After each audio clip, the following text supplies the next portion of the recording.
Ladies and mostly gentlemen, today we're going to talk about the Shadowlands pre-patch, and more specifically, everything that is coming to the game with that pre-patch. But before we get into all of that, guys, I just want to thank the sponsor of this video, and that is my Twitch channel, twitch.tv/MrGM. If you want to check me out stream the Shadowlands beta every single day over on twitch.tv/MrGM. Right, so the Shadowlands pre-patch, quite possibly one of the most hyped pre-patches in the history of WoW. I know a lot of people keep asking me, what's coming in pre-patch? What's coming in pre-patch? Is this in pre-patch? Is this pre-patch? Like, when is the pre-patch? And that's something we're going to speculate on as well in this video. But for the most part, this video will be just going over all of the brand new things that are coming to the game in the pre-patch. I love pre-patch, dude. It is so much fun. That everything's always so broken, and this one is especially going to have some very, very fun broken things. So let's just start off with the biggest thing of the pre-patch, and that is, of course, the pre-patch event for the expansion.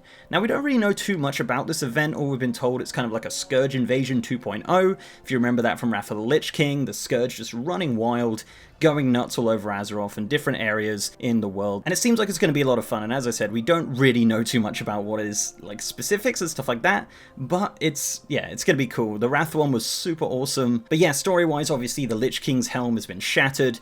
The Scourge are unruly, they're going to go nuts. We're going to find out what happens with them when they don't have a Lich King behind them. Yeah, it's going to be pretty wild. So I'm looking forward to the pre-patch event. More details, no doubt, will come out soon about it. Currently on the beta, there isn't really anything. There was a little Nathanos world boss, though, in Eastern Plaguelands, which we did actually kill in Alpha when it was accidentally spawned. But so that might be a part of the pre-patch event as well, maybe like a world boss event. I don't really know. It's going to be fun. So yeah, pre-patch event is probably the biggest part, obviously, of the pre-patch. Next up is a huge one, and that is class changes. Yes, all of those unpruned abilities, all the changes to the classes, all the fixes, all the breaks, everything will be coming to your class in the Shadowlands pre-patch. So yeah, that's pretty damn exciting. I know a lot of people have been, wanting to get on beta so they can try out their class. But honestly, if you just want to try out your class, there's going to be a PTR for the pre-patch, and that'll be available for everybody, and that will include all those amazing and not so amazing class changes that your classes will be receiving in Shadowlands. Another thing that will be added in this pre-patch is a massive thing for me, and this has been something I've been covering very extensively on the channel, and that is the brand new customizations for all of your characters. Yes, this is going to be absolutely phenomenal. I can't wait to see what everyone looks like with all the new customizations, and combined with different transmogs and everything like that. So yeah, all of the customizations for every single race in World of Warcraft will be coming in the pre-patch, and obviously you just be able to go to the barber and change all of your appearances like that. You can even change your gender at the barber now as well, so if you're not happy being a man, you can change to a woman, etc. Pretty great about that. No longer a paid service from Blizzard, it's now just, simply through the barbershop, which I think is fantastic. So yeah, that's going to be really exciting. I wonder if they'll do a discounted race change as well at the same time because of all the new changes to the races. It'll be interesting to see what happens with that specifically. So yeah, all of those amazing new customizations will be coming in the Shadowlands pre-patch. Now, one thing you're going to notice when you first log in when the pre-patch drops is that your level will no longer be level 120. You will officially be level 50. That will be the level cap of Battle for Azeroth. Along with that will be a item level squish and a stat squish. So your numbers will be very, very low. And that's okay because everything else in the world is also very low.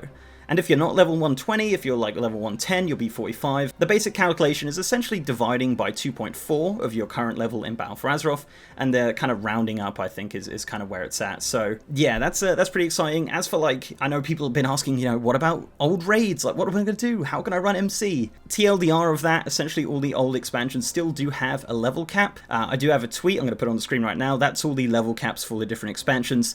Essentially, whatever you can do right now in Battle for Azeroth, you'll be able to do post-level squish and post-item and stat squish. I don't think there would be a world where they make, Molten Core super hard or something like that to solo. I think everything that you can do right now will essentially be able to be done as of the pre-patch, so I wouldn't worry too much about that. It's just simply going to be a, different numbers, and it's just going to be something we're going to have to get used to going forward.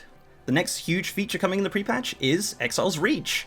Yeah, the brand new leveling experience for the Horde and Alliance from 1 to 10, available to the original core races, not the allied races. Allied races will now start at 10. But yeah, so Exiles Reach will be available in the pre-patch, and that's available for Horde and Alliance. You have a whole little story, you got some brand new transmogs from there if you do want to check those out. They're kind of cool actually, like super simple weapons but super HD. Really nice looking stuff, and definitely worth a playthrough at least once, just to experience it and see all the cutscenes and the voice acting and the little story and the kind of tutorial stuff. I really enjoy Exiles Reach. I've done it several times on Horde and Alliance.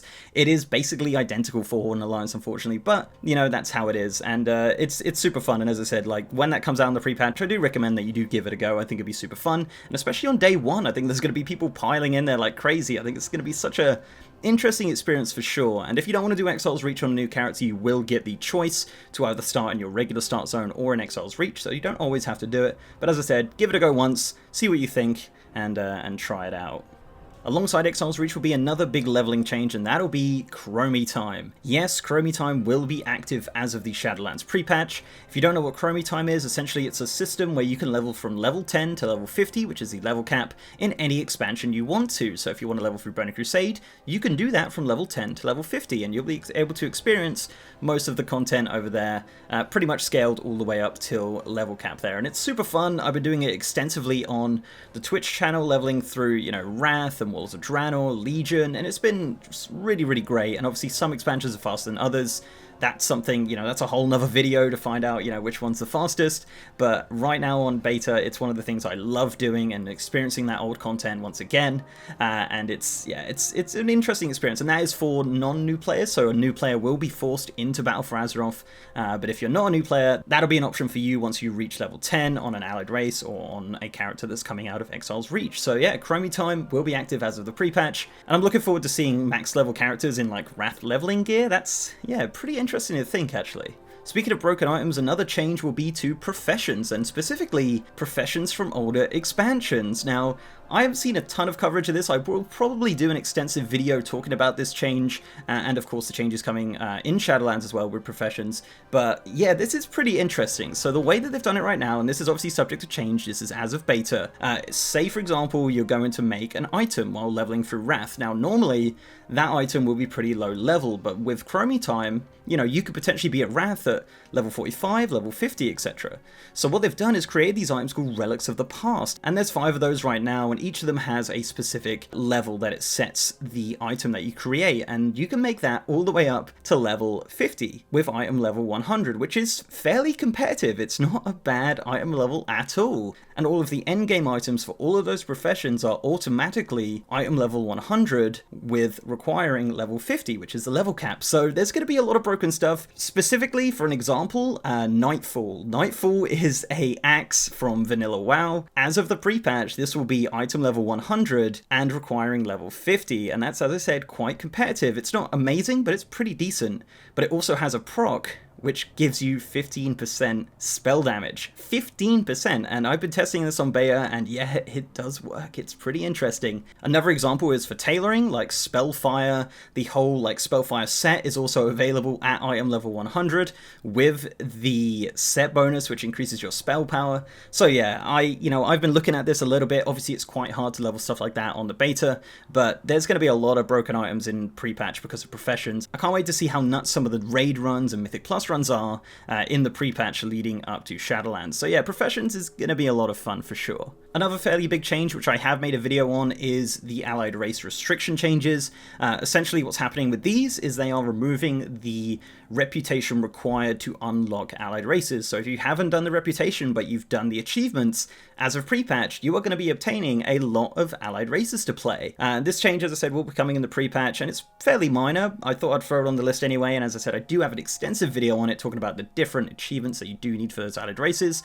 But yeah, so if you don't have allied races and you've done the achievements for various zones, you will be obtaining some of these allied races as of pre-patch. That's pretty cool. You obviously have to do the unlock quests in the embassies, but other than that, you've pretty much got essentially most of the allied races. If you've just played the game in general, you'll probably get most of the allied races pretty much by default in the pre-patch. And finally, one big change that's coming in the pre-patch is the removal of corruption. Corruption is gone. Corruption is gone.